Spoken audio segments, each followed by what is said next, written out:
بسم اللہ الرحمن الرحیم۔ السلام علیکم۔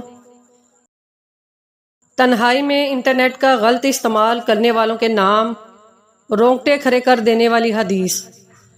ثوبان رضی اللہ تعالیٰ عنہ سے روایت ہے کہ رسول اللہ صلی اللہ علیہ وآلہ وسلم نے ارشاد فرمایا، میں اپنی امت میں سے یقینی طور پر ایسے لوگوں کو جانتا ہوں جو قیامت والے دن اس حال میں آئیں گے کہ ان کے ساتھ تہمہ پہاڑ کے برابر نیکیاں ہوں گی، تو اللہ عز و جل نیکیوں کو ہوا میں منتشر ہو جانے والا غبار بنا کر غارت کر دے گا۔ تو ثوبان رضی اللہ تعالیٰ عنہ نے عرض کیا، اے اللہ کے رسول، ہمیں ان لوگوں کی نشانیاں بتائیں، ہمارے لیے ان لوگوں کا حال بیان فرمائیں،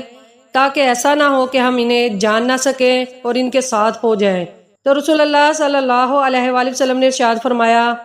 وہ لوگ تم لوگوں کے دینی بھائی ہوں گے اور تم لوگوں کی جلد ظاہری پہچان اسلام میں سے ہوں گے اور رات کی عبادات میں سے اسی طرح حصہ لیں گے جس طرح تم لوگ لیتے ہو، یعنی تم لوگوں کی ہی طرح قیام علی اللیل کیا کریں گے، لیکن ان کا معاملہ یہ ہوگا کہ جب وہ لوگ اللہ جل جلالہ کی حرام کردہ چیزوں اور کاموں کو تنہائی میں پائیں گے تو انہیں استعمال کریں گے۔ اللہ سے دعا ہے اللہ ہمیں پلک جھپکنے کی مقدار کے مطابق بھی ہمارے نفس کے حوالے نہ کرے، آمین یا رب العالمین۔